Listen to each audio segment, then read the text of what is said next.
In the annals of history, few monarchs have shaped the destiny of nations as profoundly as Isabella of Castile.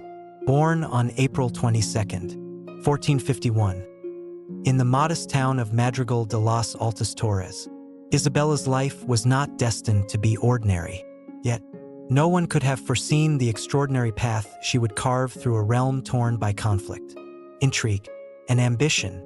As a young girl, Isabella lived in a shadowed corner of the Castilian court, far from the power struggles of her half-brother, King Henry IV. Little did anyone know, this quiet and determined princess would become the architect of a unified Spain and the driving force behind an empire that would stretch across the Atlantic. Isabella's childhood was marked by instability and uncertainty, a reflection of Castile's fractured political climate. Her father, King John the II of Castile, passed away when she was only 3, leaving the throne to her half-brother, Henry IV. Isabella and her younger brother, Alfonso, were relegated to the background, growing up in the rural town of Arevalo. Despite the isolation, Isabella's upbringing was steeped in education, piety, and discipline. Her mother, Queen Isabella of Portugal, instilled in her a deep sense of Catholic devotion and a belief in the divine purpose of monarchy. The Castilian court, however, was anything but serene. King Henry IV, known as Henry the Impotent, faced widespread discontent among his nobles, who questioned his legitimacy and his ability to rule.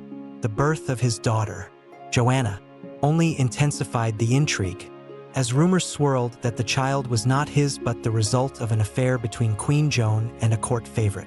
Amid this storm of scandal and political infighting, Isabella's life took an unexpected turn when her brother Alfonso died suddenly in 1468, leaving her as the primary alternative to Henry's contested rule. In an unprecedented move, Isabella refused to accept Henry's attempts to control her future through a politically expedient marriage. Instead, she demonstrated remarkable resolve, rejecting suitors who did not align with her vision of a stable and powerful Castile. Her determination culminated in her clandestine marriage to Ferdinand of Aragon in 1469, a union that would change the course of history. Their marriage, though politically advantageous, was also a partnership of equals, one founded on mutual respect and shared ambition. The union of Isabella and Ferdinand was not merely a personal alliance. It was a political revolution. Together, they embodied the hope of a unified Spain, a dream that had eluded their predecessors for centuries. Yet, the path to power was far from smooth. Upon Henry IV's death in 1474, Isabella faced immediate opposition from those who supported Joanna's claim to the throne. The War of the Castilian Succession ensued, plunging the kingdom into a bitter conflict. Isabella's strategic acumen and Ferdinand's military prowess proved decisive, securing her position as Queen of Castile and marking the beginning of a new era. As queen, Isabella quickly demonstrated her capacity for leadership. She implemented sweeping reforms to restore law and order, strengthen royal authority, and stabilize the economy. Her court became a center of intellectual and cultural revival, attracting scholars, artists, and theologians. Above all, Isabella's reign was defined by her unwavering commitment to her faith. She believed her role as queen was divinely ordained, a conviction that guided her decisions and shaped her legacy. Isabella's story, however, is not one of unmitigated triumph. Her reign was marked by policies that continue to provoke debate, particularly the establishment of the Spanish Inquisition and the forced conversions and expulsions of Jews and Muslims. These measures, while intended to unify Spain under a single faith, came at a profound human and cultural cost. Yet, for Isabella, they were necessary steps in the pursuit of a unified and devoutly Catholic kingdom. The most far-reaching decision of Isabella's reign came in 1492, a year that would alter the course of history. By granting support to Christopher Columbus, Isabella opened the door to the New World and laid the foundation for Spain's global empire. Her vision extended beyond the borders of Europe, encompassing a belief in spreading Christianity and expanding Spanish influence to uncharted territories. Isabella's legacy is both monumental and multifaceted. She was a queen who defied the conventions of her time, a ruler who believed in the transformative power of faith, and a leader who understood the importance of unity in the face of division. Her life was a tapestry of triumphs and tragedies, of bold decisions and enduring consequences. As the architect of modern Spain and the patron of exploration, Isabella of Castile stands as one of history's most compelling figures, a queen whose influence continues to resonate across centuries and continents. Isabella of Castile was born into a world of chaos and ambition, where power was as fragile as the parchment on which royal decrees were written. Her early life, though spent away from the central currents of the court, was anything but tranquil. The kingdom of Castile, the largest of the Spanish realms, was in turmoil. The monarchy was riddled with internal strife, as feuding nobles and a weak king struggled to maintain order. Isabella's very existence would soon become a pivotal factor in the kingdom's future. But at the time of her birth, she was far removed from the center of power. Isabella's father, King John the Mad of Castile, was a man whose reign was overshadowed by the influence of his favorite advisor, Alvaro de Luna. While John the Mad held the crown, it was de Luna who truly ruled, making enemies among the nobility and creating deep fractures within the kingdom. John the Mad's death in 1454 left the throne to his son from his first marriage, Henry IV, a man whose rule would prove to be as contentious as it was ineffective. Isabella, the daughter of John the Mad's second wife, Isabella of Portugal, was just 3 years old at the time and unlikely to ever see the throne. The new king, Henry IV, was a controversial figure from the outset. Nicknamed Henry the Impotent by his detractors, he was perceived as a weak ruler, unable to command respect or maintain control over the fractious nobility. His reign was marked by corruption, inefficiency, and scandal. One of the most damning allegations against him was the questionable parentage of his only child, Princess Joanna, later known derisively as La Beltraneja, referring to rumors that she was the illegitimate daughter of Henry's queen and one of his court favorites, Beltrán de la Cueva. These suspicions would haunt Henry's reign and cast a shadow over Joanna's claim to the throne. Isabella and her younger brother, Alfonso, were largely shielded from these machinations during their early years. After John the Mad's death, the children were sent with their mother to live in the remote and modest town of Arevalo. The decision was not born out of concern for their safety or well-being, but rather as a way for Henry IV to remove them from the political stage. At Arevalo, the young Isabella grew up in relative obscurity, far from the courtly intrigues of Segovia or Toledo. Yet, the time spent in this quiet backwater was formative. Isabella's mother, Queen Isabella of Portugal, was a deeply religious and pious woman, though her mental health declined in later years, leading to episodes of instability. She instilled in her children a sense of moral purpose and devotion to the Catholic faith. This influence would shape Isabella's worldview and become a defining characteristic of her reign. She grew up with a strong sense of discipline and duty, qualities that would serve her well in the turbulent years ahead. Despite the isolation of Arevalo, Isabella's world was not devoid of education or preparation for the responsibilities of royalty. She was tutored in languages, theology, and history, and she developed a keen intellect and a natural affinity for leadership. Unlike many women of her time, Isabella was not content to be a passive figure in the shadow of male authority. Even as a child, she exhibited a quiet determination that hinted at her future greatness. In 1461, the relative peace of Isabella's life was shattered when her younger brother, Alfonso, was summoned to court to be declared the heir apparent. Alfonso's removal from Arevalo was a turning point, not just for him but also for Isabella, who now found herself increasingly aware of the political dynamics that surrounded her family. Henry IV's decision to elevate Alfonso was not driven by affection or familial loyalty, but rather by the demands of the nobility, who saw the boy as a potential alternative to the unpopular king. Alfonso's time at court, however, was short-lived. The political factions that had initially supported him soon turned against each other, and the young prince found himself a pawn in their power struggles. In 1468, at the tender age of 14, Alfonso died suddenly, possibly from poisoning, though the true cause remains a matter of historical debate. His death left a void in the succession and thrust Isabella into the spotlight. Henry IV, perhaps seeking to neutralize her potential as a rival, attempted to control Isabella's future through marriage. Suitors were proposed, each more politically advantageous to the king than the last.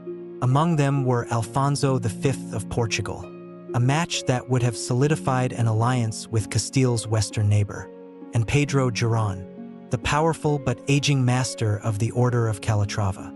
Isabella, however, was resolute. She would not be coerced into a marriage that did not align with her own vision for Castile. Isabella's refusal to comply with Henry's wishes was an extraordinary act of defiance. In an era when royal women were expected to be little more than pawns in the dynastic chess games of their male relatives, Isabella's determination to chart her own course was revolutionary. Her actions were not merely a rebellion against Henry's authority, but also a calculated move to protect her own position and ensure that any marriage she entered into would strengthen her claim to the throne. In 1469, Isabella made a bold and fateful decision. She secretly married Ferdinand of Aragon, a prince whose ambitions and capabilities matched her own. The marriage was not only a personal union but also a political masterstroke, uniting the two most powerful kingdoms in Spain and laying the groundwork for a unified nation. The union was not without its challenges. Henry IV and his supporters opposed the match, and the couple faced significant obstacles in consolidating their power.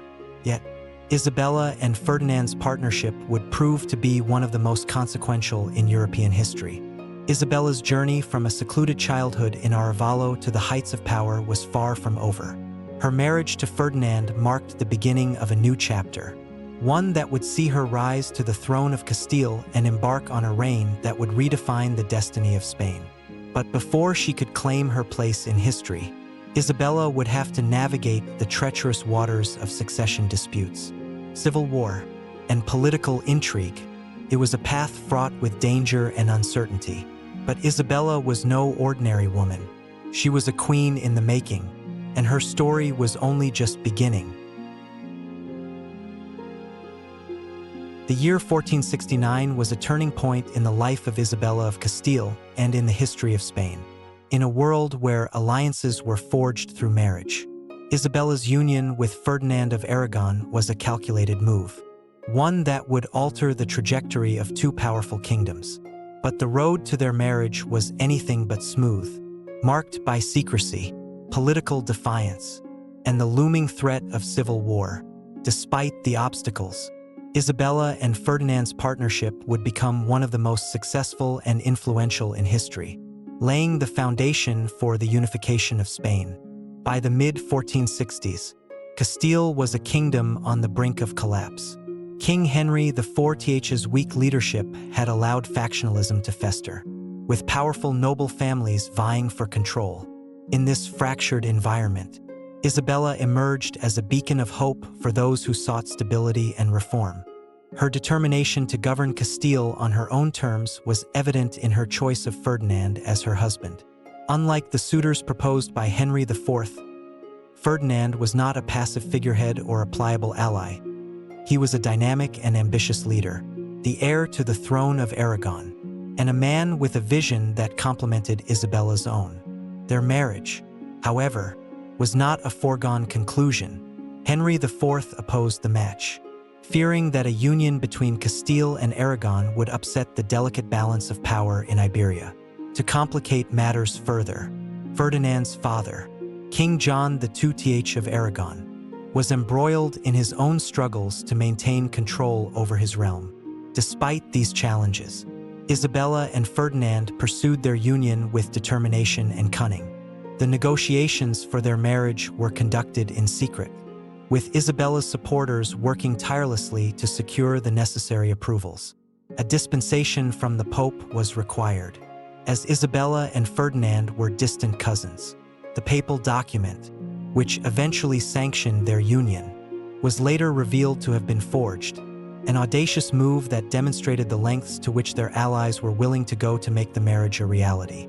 On October 19, 1469, Isabella and Ferdinand were married in the modest town of Valladolid. The ceremony was conducted with little fanfare, a stark contrast to the significance of the event. For Isabella, the marriage was not just a personal commitment but a political statement. By choosing Ferdinand, she signaled her intention to rule Castile as a strong and independent monarch, in partnership with a husband whose abilities matched her own. The early days of their marriage were marked by political maneuvering and strategic alliances. Henry IV, enraged by Isabella's defiance, declared her marriage invalid and sought to strengthen the claim of his daughter Joanna. Known as La Beltraneja, this declaration set the stage for a bitter conflict that would test Isabella and Ferdinand's resolve. The War of the Castilian Succession erupted in 1475, pitting Isabella and Ferdinand against Joanna's supporters, who were backed by King Afonso V of Portugal. The conflict was as much a battle of ideas as it was a clash of armies. Isabella and Ferdinand represented a vision of a united and reformed Castile, while Joanna's faction embodied the old order of noble dominance and royal weakness. Isabella's role in the war was pivotal. While Ferdinand commanded the military campaigns, Isabella worked tirelessly to rally support, secure resources, and maintain morale. Her leadership extended beyond the battlefield. She implemented policies to stabilize the economy, reorganize the administration, and ensure the loyalty of key nobles. Her ability to govern effectively during a time of war was a testament to her political acumen and her unwavering commitment to her cause. The decisive moment of the war came in 1476 at the Battle of Toro. Although the battle itself was inconclusive, with both sides claiming victory, it marked a turning point in favor of Isabella and Ferdinand. Their ability to maintain control over key territories and secure the allegiance of influential nobles ultimately tipped the scales in their favor. By 1479, the Treaty of Alcacovas brought an end to the conflict, affirming Isabella's position as Queen of Castile and establishing Ferdinand as her co-ruler. The conclusion of the war was a triumph not just for Isabella and Ferdinand but for the concept of a united Spain. Their marriage and shared rule symbolized the unification of Castile and Aragon, two of the most powerful kingdoms in Iberia, while the two realms remained politically distinct, with separate laws and institutions. Their partnership created a foundation for the centralized state that would emerge in the decades to come. The union of Isabella and Ferdinand was more than a marriage. It was a partnership of equals, built on mutual respect and shared ambition. Together, they implemented reforms to strengthen royal authority, reduce the power of the nobility, and lay the groundwork for the Reconquista's final chapter. Their reign would usher in a new era for Spain, one characterized by cultural revival, military expansion, and unprecedented global influence. Yet, the challenges they faced were far from over. The path to unification was fraught with obstacles, and the legacy they sought to build would come at a cost. For Isabella, the marriage to Ferdinand was not the culmination of her journey but the beginning of a new chapter, one that would test her resolve, shape her vision, and define her place in history. Together, they would navigate the complexities of power, faith, and empire, forging a legacy that would endure for centuries. By the late 15th century, the Iberian Peninsula had been embroiled in centuries of conflict between Christian and Muslim rulers. The Reconquista, the campaign to reclaim Iberian territories from Muslim control, had been a defining feature of the region's history since the 8th century, when Isabella and Ferdinand ascended to power. Only one significant Muslim stronghold remained, the Kingdom of Granada, to solidify their authority and achieve religious and political unification. The the Catholic monarchs turned their attention to completing the Reconquista. Granada, nestled in the southern mountains of Spain, was a bastion of Islamic culture and power. Despite its isolation, the kingdom was a symbol of resistance against Christian dominance. Its ruler, Emir Muhammad XII, known to the Spanish as Boabdil, faced internal divisions and external pressures that made Granada vulnerable. Recognizing the strategic importance of the region, Isabella and Ferdinand began preparing for a final campaign to bring all of Iberia under Christian control. The conquest of Granada was not merely a military endeavor. It was a deeply personal mission for Isabella. Her devout Catholic faith fueled her conviction that uniting Spain under one religion was not only politically prudent but also divinely ordained. For Ferdinand, the campaign was equally important as a demonstration of their monarchy's strength and as a means of securing Castile and Aragon's southern borders. The campaign to conquer Granada began in 1482 and would last a decade. Unlike previous piecemeal efforts, Isabella and Ferdinand approached the war with meticulous planning and coordination. They combined their resources and leveraged the latest advancements in military technology, including the use of powerful artillery to breach Granada's formidable fortifications. Isabella, ever the strategist, ensured the army was well supplied and that morale remained high, often visiting the front lines to rally the troops. The war was brutal and unrelenting, marked by sieges, skirmishes, and the systematic reduction of Granada's defenses. One by one, the cities and fortresses of the kingdom fell to the Catholic forces. The turning point came in 1491, when the combined armies of Castile and Aragon laid siege to the city of Granada itself.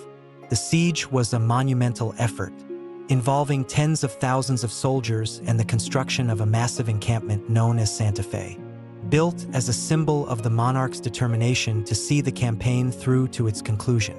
Inside Granada, Emir Boabdil faced mounting pressure from his people and rivals within his court. The city's defenses were formidable, but its resources were dwindling, and morale was at an all-time low. Recognizing the inevitability of defeat, Boabdil entered into negotiations with Isabella and Ferdinand. The terms of surrender, agreed upon in November 1491, were relatively lenient in exchange for the peaceful handover of the city. The Catholic monarchs promised to respect the rights and customs of Granada's Muslim population, allowing them to practice their religion and maintain their property. On January 2nd, 1492, the city of Granada fell. Isabella and Ferdinand entered the Alhambra, the magnificent palace that had served as the seat of Muslim rule for centuries, and received the keys to the city from Boabdil. It was a moment of triumph, not only for the Catholic monarchs but for the broader Christian world, which celebrated the fall of Granada as a decisive victory over Islam. The completion of the Reconquista was hailed as a crowning achievement of their reign, solidifying their reputation as champions of the faith and defenders of Christendom. However, the aftermath of the conquest revealed a more complex and troubling legacy. While the initial terms of surrender promised tolerance, the Catholic monarchs soon reneged on their commitments. In 1499, Cardinal Francisco Jiménez de Cisneros began an aggressive campaign to convert Granada's Muslim population to Christianity. This led to widespread unrest and rebellion, which were brutally suppressed. By 1502, Isabella and Ferdinand issued a decree mandating the conversion or exile of all Muslims in Castile, effectively ending centuries of religious coexistence in the region. The conquest of Granada marked the culmination of the Reconquista, but it also set a precedent for the religious policies that would define Isabella and Ferdinand's reign. Their commitment to religious uniformity was driven by a belief in the unifying power of faith, but it came at a significant cost. The expulsion of Jews in 1492, followed by the forced conversions of Muslims, not only disrupted the social fabric of Spain but also deprived the kingdom of some of its most skilled and industrious citizens. For Isabella, the conquest of Granada was both a triumph and a testament to her leadership. It demonstrated her ability to unite diverse factions, marshal resources, and achieve ambitious goals. Yet, It also reflected the rigid and uncompromising nature of her vision for Spain, a vision that left little room for diversity or dissent. For Ferdinand, the campaign solidified his reputation as a capable military commander and underscored the strength of their partnership. The fall of Granada was a defining moment in the history of Spain and the Iberian Peninsula. It marked the end of Muslim rule in Iberia and the beginning of a new chapter in Spanish history, one characterized by centralization, expansion, and the pursuit of religious and political unity. For Isabella and Ferdinand, it was the crowning achievement of their reign, a testament to their shared ambition and their unwavering belief in their divine mission. Yet, it also set the stage for the challenges and controversies that would shape their legacy and the future of Spain. The year 1492 was a landmark moment in history, not only because of the completion of the Reconquista but also due to a bold decision by Isabella that would forever change the course of human civilization. That year, the Catholic monarchs, Isabella and Ferdinand, agreed to sponsor the ambitious expedition of an Italian navigator named Christopher Columbus. This singular decision would transform Spain into a global empire and redefine the world's understanding of geography, commerce, and culture. For Isabella, the choice to fund Columbus was not an easy one. Spain was still recovering from the financial strain of the Granada War, and the treasury was depleted.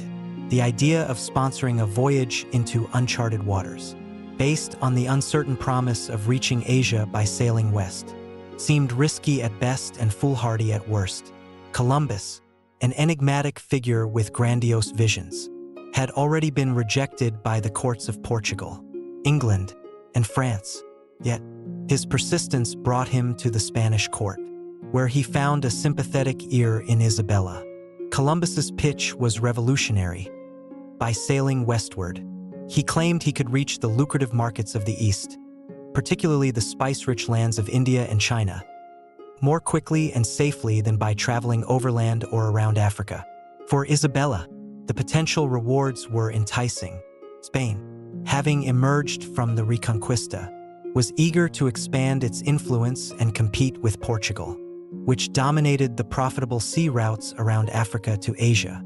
Additionally, Isabella saw the voyage as an opportunity to spread Christianity to lands unknown, fulfilling what she believed was her divine mission. The negotiations between Columbus and the Spanish crown were intense.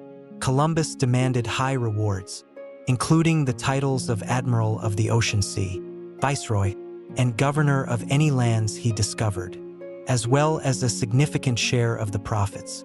Such demands would have seemed absurd under normal circumstances, but Isabella, swayed by her vision of Spain's glory, agreed.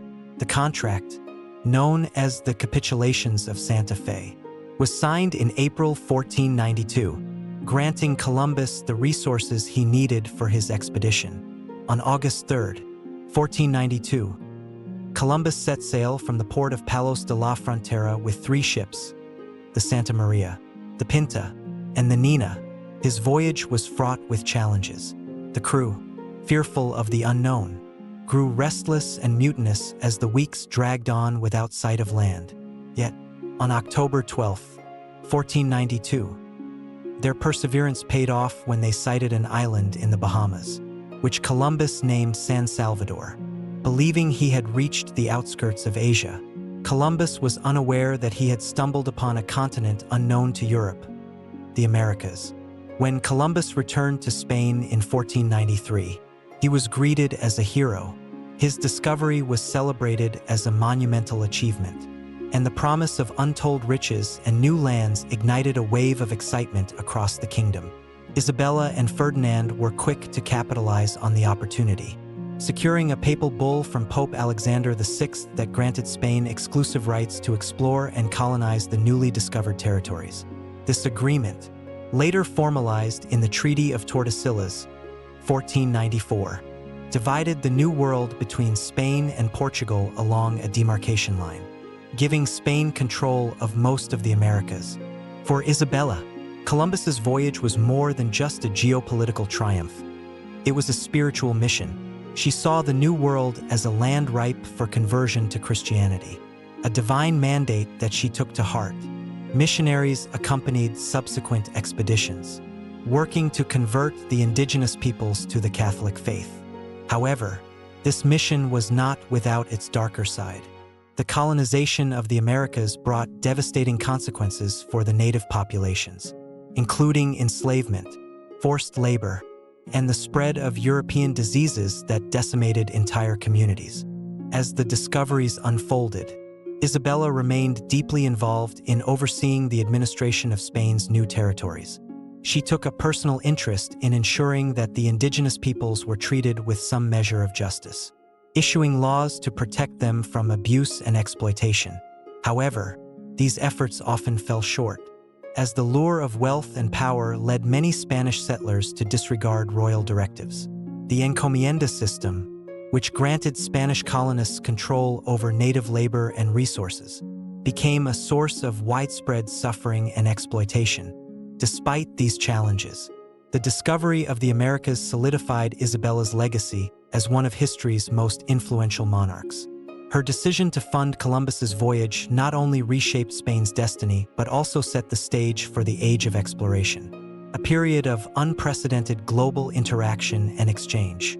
Under her and Ferdinand's rule, Spain transformed from a fractured collection of kingdoms into a dominant global power. With an empire that spanned continents, the New World brought immense wealth to Spain, fueling its rise as a European superpower. Gold and silver from the Americas poured into Spanish coffers, funding military campaigns, artistic patronage, and the construction of grand cathedrals and palaces. Yet, this newfound wealth also sowed the seeds of future challenges, including inflation and over-reliance on colonial resources. For Isabella, the voyage of Columbus was the fulfillment of her vision of Spain as a unified and devoutly Catholic kingdom. Destined for greatness, her faith in Columbus, despite the skepticism of others, demonstrated her ability to recognize opportunity and take bold risks. While the consequences of her decision were complex and far-reaching, there is no doubt that Isabella's sponsorship of Columbus's expedition was one of the most consequential acts of her reign, shaping the course of world history and leaving an indelible mark on the modern era. Isabella of Castile's reign was characterized by her unwavering devotion to her Catholic faith, a conviction that deeply influenced her policies and the trajectory of Spain's history. While her sponsorship of Christopher Columbus heralded Spain's global expansion, it was her commitment to religious unity that defined her domestic agenda. Among her most controversial legacies was the establishment of the Spanish Inquisition, a tool used to enforce orthodoxy and solidify the role of Catholicism as the cornerstone of Spanish identity. The seeds of the Spanish Inquisition were sown in the fractured religious landscape of 15th-century Spain. For centuries, the Iberian Peninsula had been a melting pot of Christians, Muslims, and Jews, whose coexistence, though often uneasy, fostered a rich cultural and intellectual heritage. However, the completion of the Reconquista in 1492 marked a turning point. With Granada under Christian control, Isabella and Ferdinand turned their attention to ensuring that Spain became a unified Catholic kingdom. This vision was rooted in their belief that religious uniformity was essential to political stability and divine favor. One of the primary targets of the Inquisition was the conversos, Jews who had converted to Christianity, often under duress, during earlier periods of persecution. Despite their conversion, many conversos retained elements of Jewish practice or were accused of secretly adhering to their former faith. These suspicions fueled resentment among the broader Christian population, who viewed conversos with mistrust and envy, particularly given their success in fields such as finance, medicine, and law. In 1478, Isabella and Ferdinand petitioned Pope Sixtus IV for permission to establish a new Inquisition under royal control. Unlike earlier Inquisitions, which were ecclesiastical institutions, the Spanish Inquisition was directly overseen by the monarchy, making it a powerful tool of statecraft. The Pope granted their request, and in 1480, the first inquisitors began their work in Seville. The primary goal of the Inquisition was to root out heresy and ensure the sincerity of conversions. Its methods were brutal and uncompromising. Suspected heretics were subjected to interrogation, imprisonment, and torture to extract confessions, while those found guilty faced severe punishments, including execution by burning. The notorious auto de fe, or public act of faith, became a chilling spectacle, where the accused were paraded before the community and their sentences carried out as a demonstration of the Church's authority. Isabella's personal involvement in the Inquisition was both ideological and practical. She genuinely believed that enforcing religious orthodoxy was a moral obligation and a means of safeguarding her realm. At the same time, the Inquisition served a political purpose by consolidating royal authority. By targeting conversos and other perceived threats to Catholic unity, Isabella and Ferdinand reduced the influence of powerful families and factions that might challenge their rule. The most infamous act of Isabella's religious policy came in 1492, the same year as the fall of Granada and Columbus's first voyage. On March 31st, the monarchs issued the Alhambra Decree, ordering the expulsion of all Jews who refused to convert to Christianity. The decree was justified on the grounds that the presence of unconverted Jews posed a threat to the faith of conversos and undermined the unity of the kingdom. The edict forced tens of thousands of Jews to choose between conversion, exile, or death. The consequences of the expulsion were profound. Spain lost a significant portion of its population, including many of its most skilled artisans, scholars, and financiers, while some Jews fled to neighboring Portugal, North Africa, or the Ottoman Empire. Others chose to convert and remain in Spain, often living in fear of the Inquisition. The expulsion marked the end of a centuries-long era of convivencia, or coexistence, and ushered in a period of religious and cultural homogeneity. Muslims, too, faced increasing pressure to assimilate. Although the initial terms of Granada's surrender had guaranteed religious freedom for its Muslim inhabitants, these promises were soon abandoned. In 1502, Isabella sued a decree requiring all Muslims in Castile to convert to Christianity or leave the kingdom. Similar measures were later enacted in Aragon under Ferdinand. These forced conversions created a new class of Moriscos, or Muslim converts, who, like the conversos, were often viewed with suspicion and targeted by the Inquisition. While the Inquisition and expulsions achieved Isabella's goal of religious uniformity, they came at a significant cost. The policies disrupted Spain's social fabric, stifled intellectual and cultural diversity, and contributed to a legacy of intolerance. Yet, for Isabella, these actions were seen as necessary sacrifices to secure divine favor and the stability of her kingdom. The Inquisition's impact extended far beyond Isabella's lifetime. It remained an institution of fear and control for centuries, influencing Spain's political and religious landscape well into the modern era.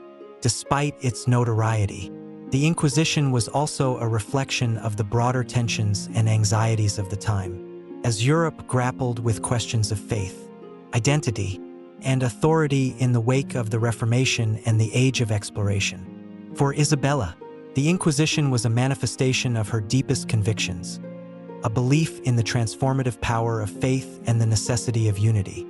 While her policies toward Jews, Muslims, and heretics remain deeply controversial, they also underscore the complexity of her character as a ruler. She was a woman of extraordinary vision and determination, whose legacy continues to provoke both admiration and debate. Through the Spanish Inquisition, Isabella sought to forge a unified kingdom, one that would stand as a beacon of Catholic strength. Yet, in doing so, she left behind a legacy of suffering and exclusion, a reminder of the delicate balance between power and principle. The union of Isabella of Castile and Ferdinand of Aragon was not just a marriage. It was a transformative political alliance that reshaped Spain and charted its future. Known as the Catholic monarchs, their reign was characterized by a rare and effective partnership, blending their individual strengths into a cohesive and dynamic leadership. Together, They navigated the complexities of ruling two separate kingdoms while pursuing their shared vision of a united and powerful Spain. Isabella and Ferdinand's partnership was unique for its time. In an era when women were often relegated to the background in political affairs, Isabella maintained her sovereignty and equal authority in their union. Their marriage treaty explicitly acknowledged the autonomy of Castile and Aragon, ensuring that each ruler retained control over their respective kingdoms. This arrangement allowed them to collaborate closely while respecting the distinct laws, institutions, and cultures of their realms. Isabella, ruling Castile, brought a disciplined and methodical approach to governance. Her focus on reforming administration, enforcing justice, and stabilizing the economy earned her the loyalty of her subjects and solidified her power. Ferdinand, as King of Aragon, contributed his military acumen and diplomatic skill, extending Spanish influence beyond its borders. Together, they forged a united front that strengthened their hold on the Iberian Peninsula and projected Spanish power onto the global stage. One of the hallmarks of their partnership was their shared commitment to strengthening royal authority. Both Castile and Aragon had long histories of powerful nobility and fragmented governance, which often undermined the monarchy. Isabella and Ferdinand worked systematically to curtail the power of the aristocracy and centralize control. They reformed the judicial system, reducing corruption and ensuring that justice was administered in the name of the crown. By appointing loyal officials and establishing councils to advise on key matters, they created a bureaucracy that was both efficient and accountable. Military reform was another cornerstone of their reign. Recognizing the importance of a strong and disciplined army, the Catholic monarchs reorganized their forces, introducing professional standing troops and modernizing their tactics. Ferdinand, in particular, played a key role in these efforts, earning a reputation as a skilled military strategist. Their combined forces proved instrumental in the conquest of Granada, the suppression of rebellions, and the defense of Spanish territories. Diplomacy also became a powerful tool in their hands. Ferdinand's background in Aragon, with its strong ties to the Mediterranean world, complemented Isabella's focus on consolidating power within Castile. Together, they pursued a policy of strategic marriages for their children, forging alliances that extended Spanish influence across Europe. Their daughter Catherine's marriage to Henry VIII of England, for instance, was part of a broader strategy to strengthen ties with England and counterbalance France. However, their partnership was not without challenges. Ruling two distinct kingdoms required constant coordination and compromise. While they often presented a united front, differences in priorities occasionally led to tension. Ferdinand's ambitions in Italy, for example, sometimes clashed with Isabella's focus on internal reforms and religious matters. Nevertheless, their ability to navigate these differences and maintain a cohesive strategy was a testament to their mutual respect and shared vision. Isabella and Ferdinand's reign also marked the beginning of Spain's transition into a global power. While Isabella's sponsorship of Columbus and the exploration of the Americas captured the world's imagination, Ferdinand's efforts in the Mediterranean and his involvement in European politics expanded Spain's influence closer to home. Together, they laid the groundwork for an empire that would span continents and redefine the balance of power in Europe. Despite their successes, their reign was not without controversy. The centralization of authority and suppression of noble power alienated some factions, while their religious policies, including the Spanish Inquisition and the expulsion of Jews and Muslims, created enduring divisions. Yet, for Isabella and Ferdinand, these measures were necessary to achieve their vision of a unified and devoutly Catholic Spain. As the years passed, their partnership evolved. Isabella, deeply involved in the administration of Castile, began to focus more on securing her legacy and preparing for the future. Ferdinand, meanwhile, became increasingly engaged in foreign affairs, particularly in Italy, where he sought to expand Aragonese influence. Though their roles occasionally diverged, their bond remained strong, rooted in mutual respect and a shared sense of purpose. The Catholic monarchs' partnership was a remarkable example of collaborative leadership, blending individual strengths into a powerful whole. Their reign not only transformed Spain but also laid the foundation for the country's emergence as a global superpower. Together, they embodied the ideals of unity, faith, and ambition, forging a legacy that would endure for centuries. For Isabella and Ferdinand, their partnership was more than a political alliance. It was a testament to their shared vision and determination to shape the destiny of Spain. The legacy of Isabella and Ferdinand the 2th was not solely defined by their reign, but also by the lives and fates of their children, whose marriages and alliances shaped the political landscape of Europe for generations. Their descendants carried the weight of their parents' ambitions, but their paths were fraught with tragedy, rivalry, and the challenges of living up to the monumental legacy of the Catholic monarchs.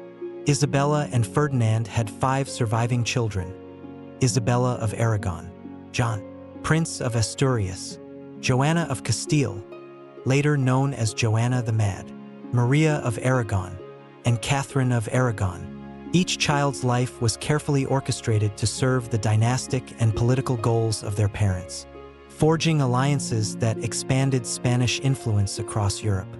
Isabella of Aragon, the tragic queen, the eldest daughter, Isabella of Aragon, was the first to carry the burden of her parents' dynastic ambitions.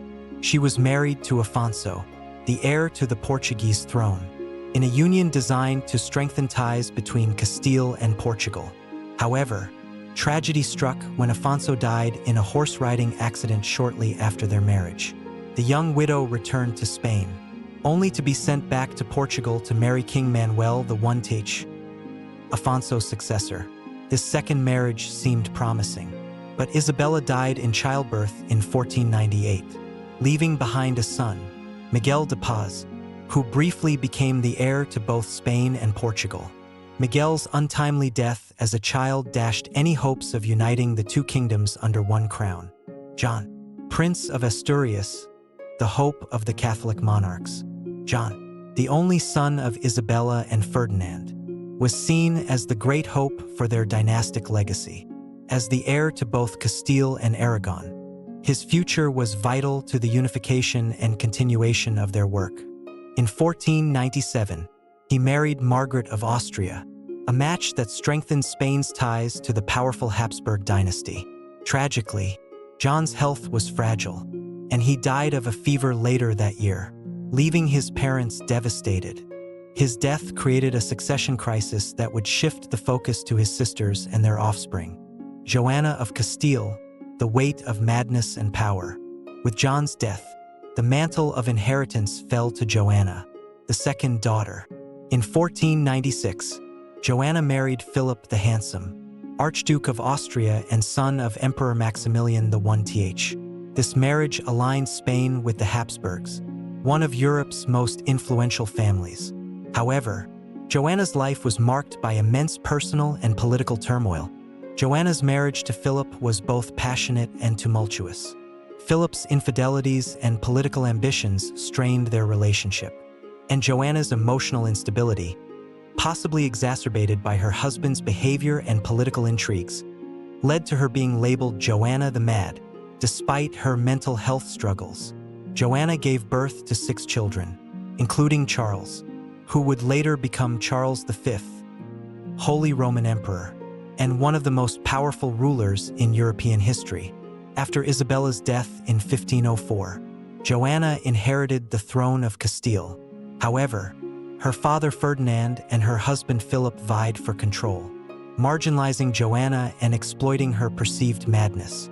Following Philip's sudden death in 1506, Ferdinand returned to power as regent of Castile, while Joanna was confined under house arrest for much of her life.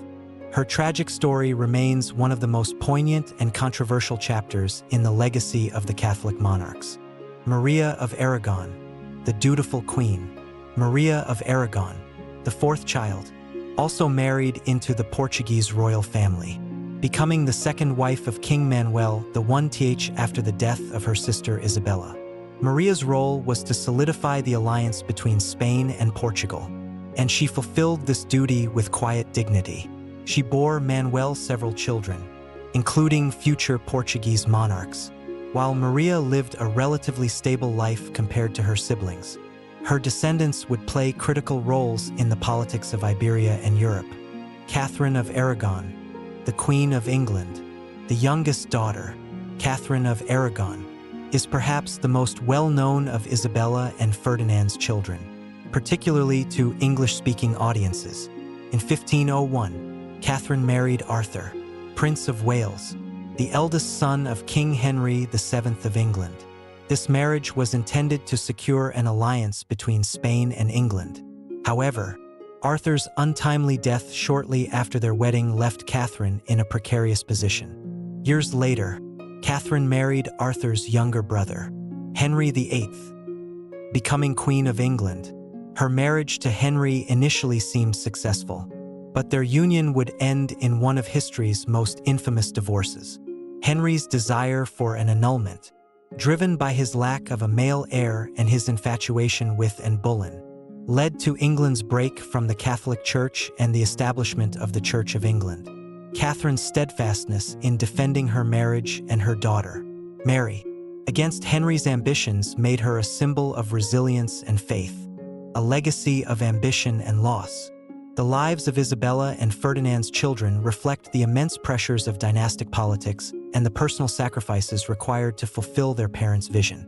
While their marriages and alliances extended Spanish influence across Europe, they also brought heartbreak and instability. The deaths of John, Isabella, and Miguel de Paz created a succession crisis that left Spain's future in the hands of Joanna and her descendants. Joanna's struggles and confinement, coupled with Ferdinand's attempts to retain power, highlighted the darker side of the Catholic monarch's legacy. Their unrelenting ambition often came at the expense of their children's autonomy and well-being. Yet, through their descendants, Isabella and Ferdinand's influence endured, shaping the course of European history for centuries. As their line continued through Charles V and the Habsburg dynasty, Spain became a global superpower, dominating Europe and the Americas. However, the personal tragedies of Isabella and Ferdinand's children serve as a reminder of the human cost of their monumental achievements. For all their power and glory, the heirs of the Catholic monarchs bore the weight of a legacy that was as burdensome as it was illustrious.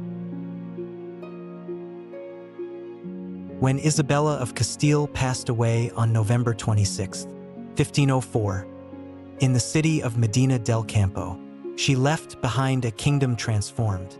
Her death marked the end of an extraordinary reign, but her influence endured, woven into the fabric of Spain's history and the global stage she helped to shape. Isabella's legacy was a multifaceted one, embodying the triumphs and contradictions of her vision, a unified, powerful, and devoutly Catholic Spain that would stand as a beacon of influence in Europe and beyond. Unity through strength. Isabella's foremost achievement was the unification of Spain.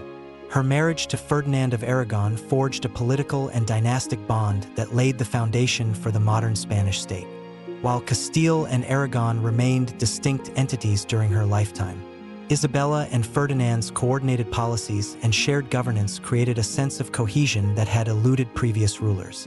The conquest of Granada and the incorporation of Navarre during Ferdinand's later years completed the territorial consolidation of Spain. This unity, however, came at a cost.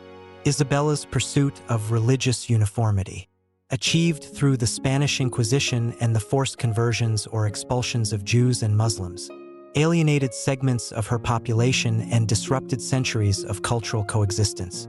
While her policies reinforced Catholicism as the unifying force of the kingdom, they also fostered a legacy of intolerance that would persist for generations. The patron of exploration, perhaps the most far-reaching aspect of Isabella's legacy was her sponsorship of exploration. Her decision to fund Christopher Columbus's voyage in 1492 opened the door to the New World and ushered in an era of global expansion. The wealth and resources extracted from the Americas fueled Spain's rise as a dominant global power in the 16th and 17th centuries, financing military campaigns, cultural advancements, and the construction of monumental architecture. However, the colonization of the Americas also brought devastation to indigenous populations. The spread of European diseases, forced labor, and violent conquests decimated societies and cultures that had thrived for centuries. While Isabella expressed concern for the treatment of native peoples, issuing laws to protect them and advocating for their conversion to Christianity, these efforts were often undermined by the greed and ambitions of Spanish colonists. A reformer and administrator, as a ruler, Isabella was a pragmatist and a reformer. Her administrative reforms strengthened the monarchy and curbed the power of the nobility, creating a centralized authority capable of maintaining order in a kingdom that had long been plagued by instability. She established councils to oversee key areas of governance, from finance to military affairs, and placed trusted advisors in positions of power. Her reforms laid the groundwork for a more efficient and accountable administration, one that could support the ambitions of a growing empire. Isabella was also a patron of education and culture, recognizing the importance of knowledge and innovation in governance. She supported the translation of classical texts, the establishment of schools, and the promotion of the arts, fostering a cultural renaissance that enriched her kingdom. The religious vision. Isabella's unwavering Catholic faith shaped her reign in profound ways. She saw her role as queen not merely as a temporal leader, but as a spiritual guardian of her people. This conviction drove her policies, from the establishment of the Spanish Inquisition to her advocacy for missionary efforts in the New World. While her faith inspired her achievements, it also led to some of her most controversial decisions, such as the expulsion of Jews in 1492 and the forced conversions of Muslims. Her religious policies had far-reaching consequences. The homogenization of Spain's religious landscape bolstered the monarchy's authority and created a sense of national identity centered on Catholicism. However, it also deprived Spain of the diversity and talent of its Jewish and Muslim communities, weakening its social and economic fabric. The succession crisis. Isabella's death brought uncertainty to Castile. She designated her daughter, Joanna, as her successor, but Joanna's mental instability and the competing ambitions of Ferdinand and Joanna's husband, Philip the Handsome, plunged the kingdom into a power struggle. Ferdinand assumed the role of regent, and after Philip's sudden death in 1506, Joanna was declared unfit to rule. Castile entered a period of regency under Ferdinand, who consolidated power until his death in 1516. Despite the turmoil, the unification achieved by Isabella and Ferdinand endured. Their grandson, Charles V, inherited a vast empire that encompassed Spain, the Americas, and significant territories in Europe. Charles's reign marked the apex of Spanish power, a testament to the foundations laid by his grandparents. The legacy of a queen. Isabella's legacy is a tapestry of complexity, woven with ambition, faith, and an unyielding vision for her kingdom. She is remembered as a unifier, a reformer, and a visionary whose decisions shaped the course of history. Her achievements, from the conquest of Granada to the sponsorship of Columbus, exemplify her ability to seize opportunities and turn them into triumphs. Yet, her policies also reveal the costs of her ambitions, from the suffering of marginalized communities to the tensions that would later challenge Spain's unity. For all her contradictions, Isabella remains one of history's most compelling figures. Her reign marked the transition from medieval to modern Spain, and her legacy continues to resonate in the politics, culture, and identity of the nation she helped to shape. Whether celebrated as a hero or critiqued for her policies, Isabella of Castile stands as a testament to the enduring impact of leadership and vision. The story of Isabella of Castile does not end with her death in 1504, nor with the reign of her children and grandchildren. Her influence resonates through history, leaving an indelible mark on Spain, Europe, and the world. To understand the depth of her legacy is to appreciate the profound impact of her vision, leadership, and determination. a legacy shaped by triumphs and contradictions, unity and division, devotion and ambition, the triumph of a visionary. Isabella's life and reign were defined by her ability to navigate a world dominated by uncertainty and upheaval. She rose to power in a kingdom fractured by political strife, defied societal expectations as a woman in a male-dominated age, and transformed Castile from a land of discord into the cornerstone of a united Spain. Her strategic mind, coupled with her unwavering faith, allowed her to achieve feats that few rulers in history can claim.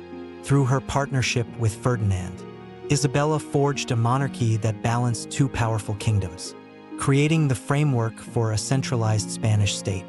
Their shared reign was one of unprecedented ambition, bringing an end to centuries of Muslim rule in Iberia, expanding Spain's reach across oceans, and securing its place as a dominant force in Europe. A legacy of exploration. Perhaps the most far-reaching aspect of Isabella's legacy lies in the New World. Her decision to sponsor Columbus's voyage forever altered the global landscape, ushering in an era of exploration, colonization, and cultural exchange. Spain's empire in the Americas would shape the development of modern nations, including the United States, and create the interconnected world we know today. Yet, the legacy of exploration is double-edged. The exploitation and suffering of indigenous peoples, the transatlantic slave trade, and the destruction of ancient cultures stand as stark reminders of the darker consequences of empire building. Isabella's sponsorship of Columbus was a moment of immense vision, but it also set into motion forces that would bring both progress and profound tragedy. The faith of a kingdom. Isabella's reign was steeped in her Catholic faith, a defining element of her life and leadership. She saw herself as a servant of God, entrusted with the sacred mission of spreading Christianity and safeguarding its doctrines. This faith inspired some of her greatest achievements, from the Reconquista to the missionary efforts in the New World. But it also fueled some of her most controversial policies, including the Spanish Inquisition and the expulsion of Jews and Muslims. Her commitment to religious unity helped create a sense of national identity for Spain, but it also left a legacy of exclusion and intolerance that would haunt the nation for centuries. The moral complexity of her religious policies reflects the tension between her ideals and the realities of power, illustrating the burdens of leadership in an age of profound change. The Queen's enduring influence. Even after her death, Isabella's vision continued to shape Spain and the world. Her descendants, particularly her grandson Charles V and great-grandson Philip II, inherited her ambitions and carried them forward, overseeing the height of the Spanish Empire. The unity she helped to forge between Castile and Aragon laid the groundwork for a nation that would endure the tests of time. Isabella herself became a symbol of Spanish identity and pride, celebrated as a patron of exploration, a champion of faith, and a unifier of peoples. Yet, her legacy remains a subject of debate. As historians grapple with the dualities of her reign, the glory of her achievements and the costs they exacted on others, a reflection on leadership. Isabella's life is a testament to the complexities of leadership. She was a woman of extraordinary determination and vision, willing to take bold risks and make difficult decisions to achieve her goals. Her reign reminds us that greatness often comes with sacrifice, and that the pursuit of unity and power can bring both triumph and sorrow. Her story is also a reminder of the enduring impact of individual leadership. Isabella's decisions, made in a specific historical context, continue to reverberate across centuries, shaping the world in ways she could never have imagined. Her reign offers lessons in the power of conviction, the challenges of compromise, and the responsibilities of those who hold the reins of power. The end of the story.